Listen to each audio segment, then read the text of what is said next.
नमस्कार। वक्त हो गया है दोपहर के 1 बजे का, यानी कि दोपहर के दंगल का। आपके साथ मैं हूं विद्यानाथ झा। मां गंगा ने बुलाया, बेटी प्रियंका चली आई, इसी नारे से आज कांग्रेस की महासचिव प्रियंका गांधी ने प्रयागराज से स्टीमर के जरिए वाराणसी तक की यात्रा शुरू की। उनकी यात्रा करीब 140 किलोमीटर लंबी होगी और 20 मार्च को उनकी यात्रा खत्म होगी। यात्रा के दौरान प्रियंका लोगों से चर्चा भी करेंगी। कांग्रेस प्रियंका की गंगा यात्रा के सहारे 5 राज्यों की 80 सीटों पर दांव खेलना चाहती है। लेकिन इस बीच बीएसपी प्रमुख मायावती ने एक ट्वीट कर कांग्रेस को खरी खरी सुनाई है। मायावती ने ट्वीट किया है, कांग्रेस जबरदस्ती यूपी में गठबंधन हेतु 7 सीटें छोड़ने का भ्रम न फैलाए। इसलिए आज दोपहर का दंगल में हम पूछ रहे हैं सवाल, कांग्रेस ने महागठबंधन के लिए क्यों छोड़ी 7 सीट? क्या प्रियंका की गंगा यात्रा से पार लगेगी कांग्रेस की नैया? आज दोपहर का दंगल में हमारे साथ खास मेहमान हैं विनोद अग्निहोत्री साहब, वरिष्ठ पत्रकार, बहुत बहुत स्वागत है आपका। अभय दुबे जी कांग्रेस के प्रवक्ता हमारे साथ हैं और नेहा जोशी प्रवक्ता बीजेपी से हमारे साथ हैं। साथ साथ डॉक्टर अजीज खान भी हमारे साथ हैं समाजवादी पार्टी की तरफ से। बहुत बहुत स्वागत है आप तमाम नेताओं का। अभय जी, सबसे पहले मैं आपके पास ही आता हूं और आपको जैसा कि पता है कि 1 मिनट का वक्त हम शुरुआत में अपने शो के दौरान देते हैं तमाम मेहमानों को ताकि वो अपनी बात पूरी कर सकें। तो आपको 1 मिनट का वक्त दूं, लेकिन सवाल सुन लीजिए कि बीएसपी ने कहा है कि भाई जब हम कह ही नहीं रहे, महागठबंधन कह ही नहीं रहा है, किसी तरह की कोई बातचीत है ही नहीं, समझौता है ही नहीं, तो 7 सीट छोड़कर आप भ्रम क्यों फैला रहे हैं?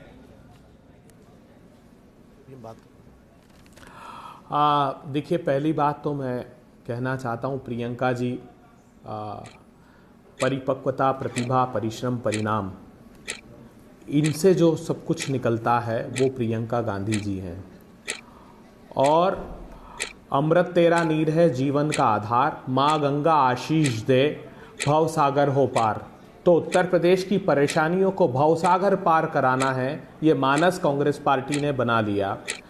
बात रही जहां तक अखिलेश जी और मायावती जी की, उनके प्रति हम श्रद्धा रखते हैं। उन्होंने भी सद्भावनापूर्वक तरीके से 2 सीटें कांग्रेस पार्टी की छोड़ी है, तो ये नैतिक दायित्व बनता है। राजनीतिक मजबूरियां हो सकती है बहन मायावती जी की कि वो पृथक राजनीतिक दल है, अपना वक्तव्य दें, उनको आज़ादी है, मगर फिर भी राहुल जी कहते हैं कि अंतिम पंक्ति में खड़े हुए एक भी आदमी की जिसने मदद की है, मैं उनके प्रति आदर का भाव रखता हूं और यही हम परिलक्षित करना चाहते हैं। पराभव प्रारंभ हो गया भारतीय जनता पार्टी का 11 दिसंबर से, जब हिंदी हार्टलैंड के चलिए 1 मिनट का वक्त खत्म हो गया। वापस आपके पास लौट कर आऊंगा तो आप अपनी बात पूरी कीजिएगा। डॉक्टर अजीज खान, क्या दिक्कत है? अगर 7 सीट छोड़ रहे हैं, आप लोगों का फायदा ही तो है।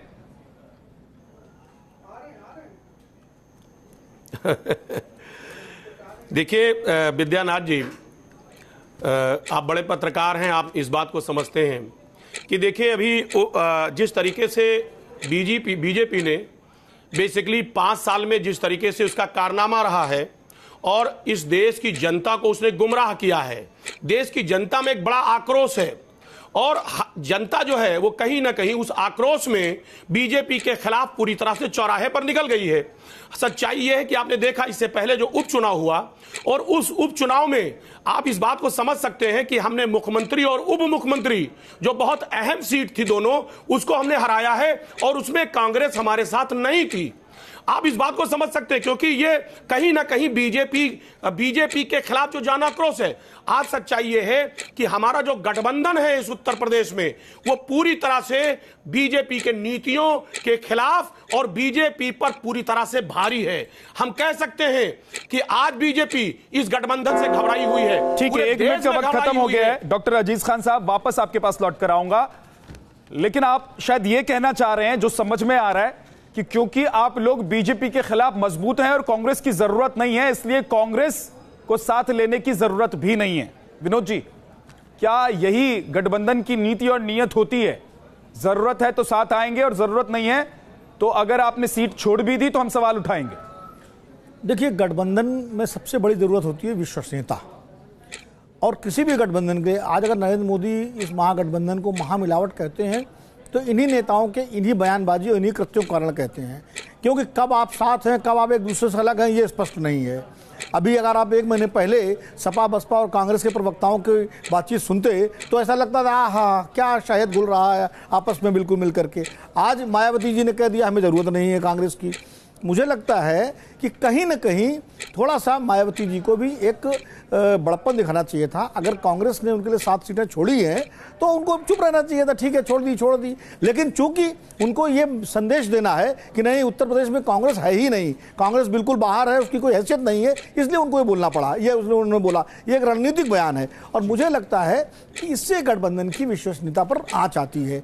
आज कांग्रेस के बारे में आप बोल रही हैं, मायावती जी को भी समझना चाहिए कि 2014 में आप अलग लड़ी थी, 20% वोट मिलने के बावजूद भी आपको एक भी सीट नहीं मिली थी। 1 मिनट का वक्त खत्म हो गया सर। डॉक्टर अजीज खान साहब, गुड जेस्चर है, अच्छी बात है। आप लोगों ने जिस तरीके से 2 सीटें छोड़ दी उसी तरीके से कांग्रेस 7 सीट छोड़ रही है, तो इतनी तकलीफ क्यों हो रही है? आप लोगों को लग रहा है कि आपके सहारे कांग्रेस खड़ी हो जाएगी, इसलिए कांग्रेस को अलग रखो? देखिए झा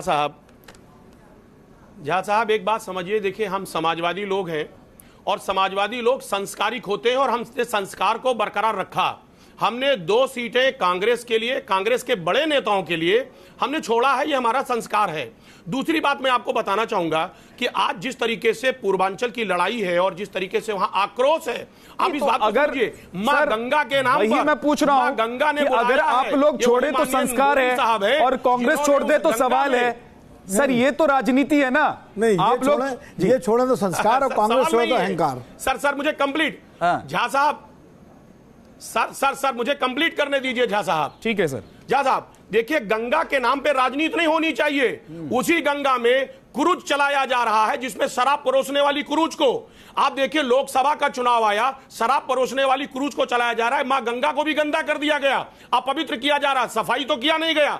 और जब गुजरात का चुनाव था तो साबरमती नदी में पाकिस्तान से जहाज मंगा के चलाया गया था। यह है संस्कार बीजेपी का। मैं कहना चाहता हूं कि सिर्फ भावनाओं से खिलवाड़ करना, थोड़ा सा प्रेम बचा हुआ है, का माहौल पैदा करना। डॉक्टर अजीज खान साहब थोड़ा सा प्रेम बचा हुआ है अभी कांग्रेस के लिए, ऐसा लग रहा है आपकी बातों से, क्योंकि मैं सवाल पूछ रहा हूं कांग्रेस पर और आप बीजेपी पर निशाना साधने लग जाते हैं। बीजेपी पर आप बीजेपी पर निशाना साधने लग जाते हैं। बीजेपी की नेता हमारे साथ कुछ ही देर में शायद जुड़ जाएंगी, वो अभी तक हमारे साथ जुड़ नहीं पाई हैं, तो उनसे मैं जवाब लूंगा। अबे जी आप जवाब, हाँ एक चीज में जोड़ दूं, विद्यानंद जी, समाजवादी पार्टी के अंदर तो कांग्रेस के प्रति प्यार बचा हुआ है, बसपा के अंदर बचा कि नहीं बचा, ये महत्वपूर्ण सवाल है। ठीक है अबे जी बताइए क्या कह रहे हैं आप?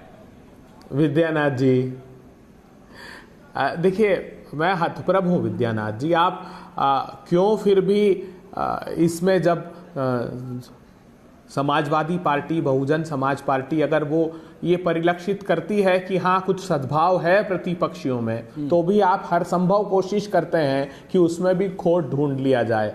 भारतीय जनता पार्टी में परिस्थितियां, ठीक है सर, लेकिन चलिए ये तो ठीक है, ये आप लोगों के महागठबंधन बीजेपी को और 8 सीटें भी भाजपा को नहीं मिलने वाली है। सुन लीजिए 1 मिनट, मैं एक उदाहरण देता हूं आपको छोटा सा। वही मैं अगला सवाल मेरा वही है अभय जी, अगला सवाल मेरा वही है। सुनिए ना, क्योंकि अब प्रियंका गांधी गंगा यात्रा पर निकल चुकी हैं, तो आप लोगों को ऐसा लग रहा है कि नैया पार लग जाएगी और गंगा करा देंगी नैया पार?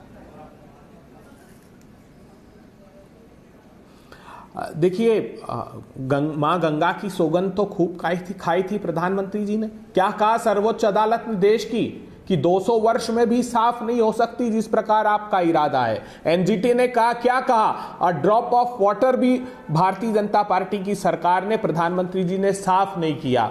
तो जो गंगा की झूठी सौगंध खा सकते हैं, जो राम को धोखा दे सकते हैं, वो भक्तों के प्रति क्या आस्था रखेंगे? बड़ा प्रश्न ये है कि यही सवाल आप लोगों ने मध्य प्रदेश, छत्तीसगढ़, राजस्थान के लिए खड़ा किया कि बसपा और कांग्रेस पार्टी अलग अलग लड़ रहे हैं, अखिलेश जी के साथ समझौता नहीं हुआ। नहीं सही, लेकिन मध्य प्रदेश में चुनाव के परिणामों के बाद तीनों साथ आ गए और मध्य प्रदेश में तीनों साथ मिलकर के सरकार चला रहे हैं। यह समझने की आवश्यकता है। आज नेतृत्व कर कौन रहा है देश का? वो 2 करोड़ बेरोजगार युवा जो ठग लिए गए रोजगार के नाम पर, वो किसान जो दिल्ली के दरवाजे पर फसलों के दाम मांगने के लिए लहूलुहान कर दिए, 21 लोगों ने संगठित लूट किए 1 लाख करोड़ रुपए की, 12.5 लाख करोड़ जब आप लोग गिनवाते हैं अभय जी, मोदी सरकार के राज्य में हो गया। और फिर जब दूसरी तस्वीर आती है सामने हनुमान जी के आरती की, जब अपनी शुरुआत करती हैं एक तरीके से चुनावी यात्रा की शुरुआत करती हैं प्रियंका गांधी, तो तस्वीर सबसे पहले देखने को मिलती है कि हनुमान जी की आरती वो कर रही हैं।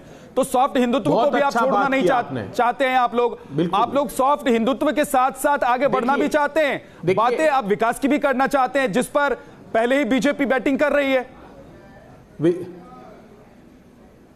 विद्यानाथ जी, सनातन समय से हिंदू धर्म सहिष्णु रहा है। ये सॉफ्ट हिंदुत्व की व्याख्या भारतीय जनता पार्टी क्यों करना चाहती है? जानते हैं महात्मा गांधी क्या कहते थे? वो कहते थे कि राजनीति तो धर्म की अनुचरी है, धर्म के बगैर राजनीति निष्प्राण है। अगर हम अपनी आस्था व्यक्त करते हैं तो भारतीय जनता पार्टी को पीड़ा क्या है? अरे उन्होंने तो ऐश्वर्य के आडंबर के सत्ता का महल खड़ा कर दिया और भगवान राम को टाट में बिठा दिया। ये वो लोग हैं जो 30 वर्षों तक उन्माद करते रहे, अब कहते हैं कि हम आंदोलन स्थगित करते हैं क्योंकि यहां प्रश्न सत्ता का है। अरे राम मंदिर बनाने के नाम पर राजनीति करे, दूसरा राम मंदिर ना बने उस पर राजनीति करे। आपको गांधी जी याद आने लगते हैं जब चुनाव होते हैं, आपको इंदिरा गांधी याद आने लगती हैं जब प्रियंका गांधी मैदान में होती हैं। तो आप सॉफ्ट हिंदुत्व के सहारे चल रहे हैं, तो कहने में क्या दिक्कत है? कहिए ना कि हम सॉफ्ट हिंदुत्व के सहारे हैं, हम हिंदुत्व के सहारे हैं। जिस पिच पर बीजेपी बैटिंग कर रही थी उसी पर हम भी कर रहे हैं। तो कांग्रेस को क्या डर लग रहा है ये कहने में? नहीं, आप मुझसे पूछ रहे हैं, अभय जी मैं आपसे ही पूछ रहा हूं। ये तो अभय जी से पूछे ना, कांग्रेस को डर लग रहा नहीं लग रहा। मेरी तो उसको तो वो डिफेंड कर चुके हैं। मेरी अपनी व्याख्या अलग है। हाँ। मेरा मानना है हिंदुत्व तो सॉफ्ट होता ही नहीं है। हिंदुत्व एक राजनीतिक विचारधारा है जो सॉफ्ट हो ही नहीं सकता, वो हमेशा हार्ड होगा। हिंदू धर्म जो है वो सॉफ्ट है, हिंदू धर्म अलग है और हिंदुत्व अलग है। मैं मीडिया की इस परिभाषा पर नहीं जाता कि सॉफ्ट हिंदुत्व और हार्ड हिंदुत्व। हिंदुत्व का शब्द का प्रयोग सावरकर से पहले आप कहीं दिखा दीजिए किसी हिंदू ग्रंथ में हिंदुत्व का प्रयोग। सावरकर ने हिंदुत्व शब्द का इजाद किया और उसके बाद से राजनीतिक विचारधारा शुरू हुई। हिंदुत्व में सावरकर हैं, गोलवरकर हैं, हेडगेवार हैं, संघ है, और हिंदू में तुलसीदास हैं, विवेकानंद हैं, महर्षि अरविंद हैं, ऋषि मुनि हैं, वेदांत है। तो ये फर्क है हिंदुत्व और हिंदू का। लेकिन हम लोग हिंदुत्व सॉफ्ट हिंदुत्व हार्ड हिंदुत्व चलाने लगते हैं, तो मेरी तो व्याख्या अलग है। बाकी रही बात कांग्रेस की, तो कांग्रेस क्यों इसमें कमजोर होती है, क्या होती है, क्यों नहीं बोलती है, ये जवाब तो अभय दुबे देंगे। अभय जी दीजिए। डर लगता है आप लोगों को बताने में कि आप हिंदुत्व की पिच पर बैटिंग कर रहे हैं? बहुत खूब। देखिए, मुझको लगता है कि राष्ट्रीय चैनल पर किसी ने बड़ी खूबसूरती से पहली बार हिंदुत्व और हिंदू धर्म की व्याख्या की है। बधाई के पात्र हैं। मैं विनोद जी को बहुत बहुत शुभकामनाएं देता हूं। बात रही कांग्रेस पार्टी की, तो हमने हमेशा से ये बात स्पष्ट रूप से रेखांकित की है कि धर्म हमारी आस्था का प्रतीक है, हमारी आस्था का मुद्दा है। क्या शिक्षा मिलती है भगवान राम, मर्यादा पुरुषोत्तम राम से? हिंदू धर्म को समझने की कोशिश कीजिए। वो कहते हैं कि वचन की मर्यादा की रक्षार्थ सत्ता को तजकर 14 वर्ष तक वन में गमन कर जाना, यह आप राम की बातों को समझने की कोशिश करते हैं, लेकिन आप लोगों से जब पूछा जाता है कि बचाने के राम लिए मंदिर बने, कालकूट विष से राम मंदिर बने, अध्यादेश लाकर बने, तो आप लोग चुप हो जाते हैं। बताइए, अध्यादेश लाकर क्या राम मंदिर बनना चाहिए कि नहीं बनना चाहिए?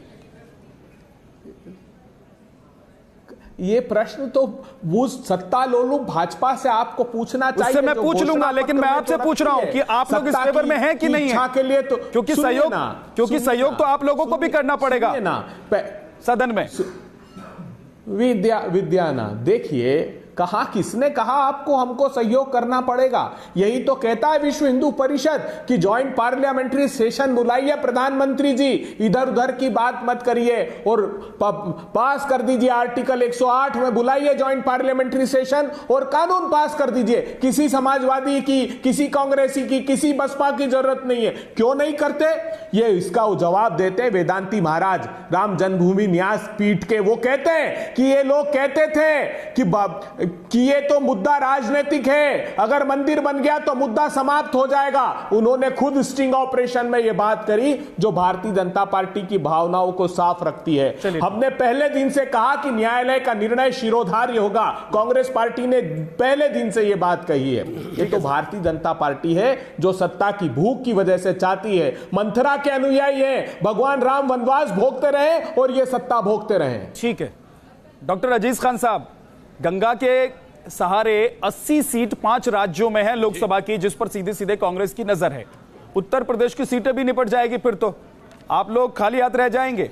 और जिस कांग्रेस को आप अपने पास भटकने नहीं दे रहे हैं, वो कांग्रेस कहीं आपसे आपके खाते की ही सीटें ना छीन लें, जिस पर अभी बीजेपी का कब्जा है।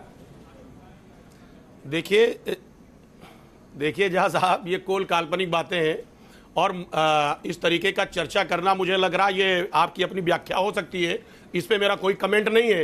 लेकिन जिस तरीके से आज गठबंधन उत्तर प्रदेश में पूरी तरह से हावी हो चुका है और सांप्रदायिक जो शक्तियां हैं, जो ताकतें हैं, उनको पूरी तरह से हराने में सक्षम है। अभी हम सुन पा रहे थे कि जिस तरीके से मंदिर के नाम पे आज राजनीति की बात चल रही है, राम के नाम को किसने इस्तेमाल किया? आज राम को कहीं ना कहीं राम के नाम पे आस्थाओं से खिलवाड़ हो रहा है। करोड़ों हिंदू भाइयों के भावनाओं से, साधु महात्माओं के भावनाओं से किसने खिलवाड़ किया? इस देश के जो भावनाएं हैं उससे किसने खिलवाड़ किया? हकीकत ये है, आज साधु महात्मा सारे लोग अपने आप को छला महसूस कर रहे हैं। मैं विद्यानाथ जी बहुत इंपॉर्टेंट बात कर रहा हूं, जानना चाहूंगा विनोद जी, है सर, क्या प्रियंका गांधी गंगा यात्रा के जरिए जितनी लंबी यात्रा करें उतना बड़ा असर भी कांग्रेस के लिए होगा उत्तर प्रदेश में? आपको क्या लग रहा है? नहीं, ये राजनीतिक रूप से एक प्रतीकात्मक यात्रा है। अगर मान लीजिए प्रियंका गांधी सड़क मार्ग से जाती है तो ज्यादा लोगों से संपर्क होता उनका, जल मार्ग से जा रही हैं तो जो घाटों में जहां उतरेंगी वहीं लोगों से संपर्क करेंगी। तो मुझे लगता है एक तरह से जो ये एक जो कांग्रेस के ऊपर एक हिंदू विरोधी होने का जो ठप्पा लगा हुआ है, ये उस जिस तरह गुजरात में राहुल गांधी ने तमाम मंदिरों की यात्राएं की, मध्य प्रदेश, छत्तीसगढ़ और राजस्थान में की, ये उसी का एक एक्सटेंशन है उत्तर प्रदेश में। क्योंकि इलाहाबाद जो है नेहरू परिवार का जो है गृह जिला रहा है, वहां से उन्होंने शुरू किया और इसका एक प्रतीकात्मक प्रयागराज का महत्व है। तो ये प्रियंका गांधी जो है इलाहाबाद से प्रयागराज से बनारस तक की जो यात्रा कर रही है, ये प्रतीकात्मक रूप से एक उनकी राजनीतिक यात्रा है। बहुत बहुत शुक्रिया सर, आप सभी मेहमानों का बहुत बहुत शुक्रिया। आज दोपहर का दंगल में वक्त इतना ही, एक छोटा सा ब्रेक के बाद कुछ और बड़ी खबरों के साथ लौटेंगे। आप रहिए हमारे साथ।